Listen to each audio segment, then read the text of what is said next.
I believe the church is the most important organization on earth.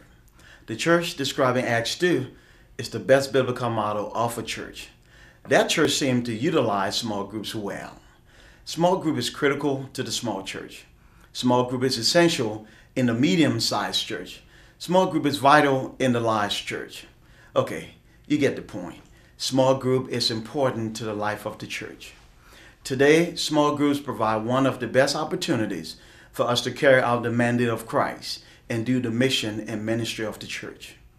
If small groups are important, then leadership of such groups is extremely important. If you show me a thriving small group with a terrible leader, I'll show you a heaven without God. Yes, small group leadership is crucial for vital congregations. So what I want to do is provide some practical tips on how to identify and train new leaders of small groups, and how to coach and hold accountable leaders of existing small groups. All of these tips are very user-friendly. So here we go. For identifying new small group leaders, tip number 1, have a system of standards and qualifications for new leaders. The Bible says without vision, people perish. Without standards, anything goes. The church must have a system for identifying leaders. This expectation should be clear and communicated to the church. For example, at Asbury, to be considered for leadership, you must have been with us at least a year, be in a small studying group, be a regular giver, and serving in some area of ministry. Churches can customize their standards given their circumstances and context, but churches should not compromise having some standards. Tip number 2, keep your system simple and your standards attainable. Each church should develop a system that works for that church. But whatever system you use, it'll work best if you keep it simple and the expectations reasonable. Here's an example of a simple system for selecting leaders. Attend worship services at least 75% of the time. Study in a small group and support the church with your tithes and offering. This is clear, concise, and doable. Of course, depending on the church's size, its mission, goals, etc., your system will be different. A complex system doesn't always produce a sophisticated product. And never forget, failure is simple and is understood by all. Folks know when something doesn't work. So keep your standards understandable and achievable. Tip number 3, pick your new leader from your pool of qualified leaders. Okay, that's the nominations report that's due tomorrow for the charge conference. And you still have 5 committees without leaders. So you make quick calls and you ask Sue, Lou, Tom, Dick, and Harry if they can help their church out by serving in these very positions. They agree. And you have your nomination report complete. Yeah. Okay. You may have good report, but you get bad results. Leadership is a privilege, and it must always be earned in some form or fashion. This is particularly true in an organization where most of its workers are volunteers. So go to your pool of qualified persons and pick from there. And if you don't have enough leaders for all of your teams, do one of 2 things. Run your teams by group consensus and effort, or squash the ministry until such time as God gives you the right personnel. Putting the wrong person in the right place yields the wrong result. Example, we needed a director of outreach, but we couldn't find any qualified leader for our outreach team. So I led the team. I ran the meetings, and together we made decisions for the outreach ministry. After a while, God sent the right person to lead the team. Not only did she qualify according to our standards for leaders, but she had experience in doing missions work, and she brought with her passion and good organization to do the work. Second thing, training new small group leaders. The small group is a microcosm of the corporate church. Small group are miniature ministry of the larger church. So when small groups work well, they will live out their church's purpose, pursue its vision, and do its mission. Having trained leaders for your small group is so important. Here are some tips for training small group leaders. Tip number 1, be clear on your church's essentials, its purpose, its vision, and mission. Know your church's purpose. That is why your church exists. Know your church's vision, where your church is going, or what your church is hoping to become. and know your church's mission, how you're going to get where you're going. That is, what are you doing daily to live out the purpose and accomplish your vision? Small group leaders must know these things and help their group to know them also. The leader's role is to ensure that in the life of the small group, it is reflected that understanding and practice of the church's essentials. Tip number 2, training should reaffirm and reinforce the spiritual identity of the leaders. Here's another example. At Asbury, to become a leader, you must be a 4-pillar member. A 4-pillar member is a member who's praying, studying, giving, and serving. And often, but not always, we identify people's spiritual gifts, their ministry passions, and their personal styles. So when offering training for a new leader, we remind folks of who they are and what they've been called to do and where they're trying to go. Leading a small group is a position of power and influence. Power and influence, when not kept in check, can contaminate.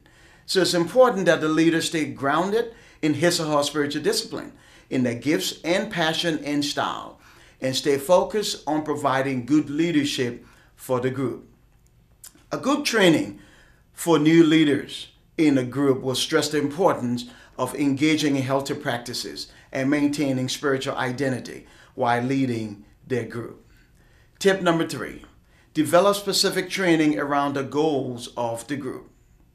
Small groups are designed for teaching, learning, nurturing, sharing, and evangelizing. Training that enhances the leader's ability in these areas will be very helpful. At Asbury, for example, our academy offers training for small group leaders. The training covers the basic expectations and responsibilities of small group leaders. While the focus of small group and the topics they cover may differ from group to group, the characteristics of the effective group leader are usually the same: being prepared for each gathering, being punctual, showing concern for group members, good people skills, etc. All right, I want to talk about coaching existing small group leaders. Tip number 1, use Bropleh's AAA system. Appreciate, affirm, ask. The most important resource in any organization is its people. The church is the people. Small groups are primarily about people.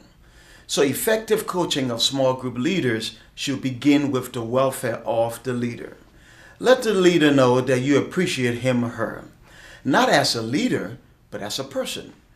Then affirm the work that the leader is doing or intends to do. After you've appreciated and affirmed the person and their work, then you ask about the struggles, the challenges of the group, and then you provide some coaching around those issues. Tip number 2, good coaches act as tacticians as well as physicians. Remember, your role as a coach is to discuss strategy and provide encouragement. In other words, good coaches seek to help and heal as necessary. I want to shift to another component of this training: accountability for existing small group leaders. One of the biggest challenges of today's churches is the lack of accountability. Everyone should be accountable to someone other than God. Just because you consider yourself a volunteer, even though all of us are really debtors who owe Christ our lives, that does not mean that you should not be accountable.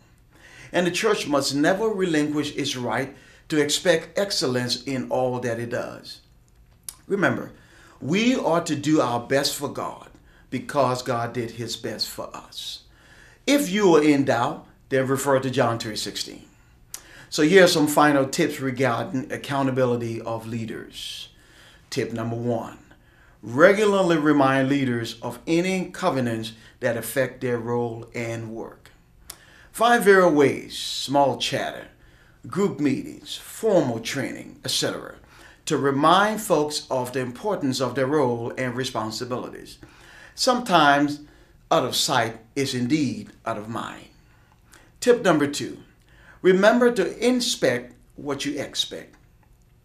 Visit small groups to see and experience for yourself what's going on.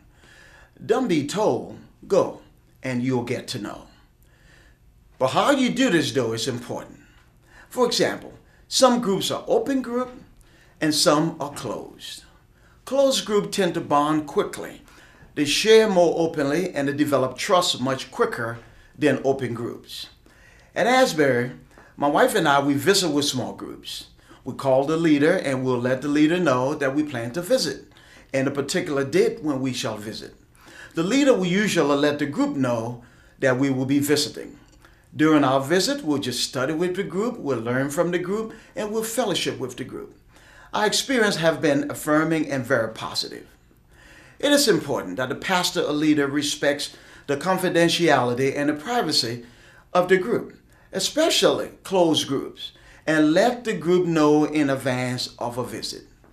While I believe that pastors should visit with small groups, surprise visit should be avoided. Tip number 3, hold leaders accountable. Again, where I serve at Asbury, every leader is evaluated. Paid and unpaid servants who are not effective in their positions are not allowed to continue in those positions. Accountability helps productivity. Accountability engenders healthy community. Accountability is simply a good thing. There are many resources, as you know, on small group leadership. I'll pick a few that I want to share. For leading groups, there are resources like Leaders on Leadership, Wisdom, Advice, and Encouragement of the Art of Leading God's People. George Barna did a good compilation there. And then the 7 Practices of Effective Ministry by Andy Stanley, Reggie Joyner, and Lane Jones. It's the 12 Keys to an Effective Church by Kenan Callahan. The 17 Essential Qualities of a Team Player, Becoming the Kind of Person Every Team Wants. John Maxwell wrote this resource. The 21 Irrefutable Laws of Leadership, again by Maxwell. Those are just a few of a ton of resources that are available. On coaching, I find Christ-Centered Coaching, 7 Benefits for Ministry Leaders by Jane Creswell to be very helpful. The Heart of Coaching by Thomas Crane is also a very good resource. And then for identifying and maximizing spiritual gifts. Your spiritual gifts can help your church grow. Peter Wagner put out a pretty good book. Also, Bruce Bugsby and Don Cousin have a good resource on identifying spiritual gifts. And for small churches who may not be able to do an elaborate study, you can just do the inventory and identify the gifts of your potential leaders. And then, of course, there are a whole ton of web resources. I find the 20 Tips for Successful Small Group Leadership by Micah Zagarelli to be extremely helpful. It's just straight to the point. And then there are other resources on the web. Don and Katie Fortune have a whole website where they talk about discovering your spiritual gifts. And you can help your leaders or potential leaders to identify your spiritual gifts. I hope this training has been helpful to you, and I hope it will help your church to grow in some fashion. God bless you.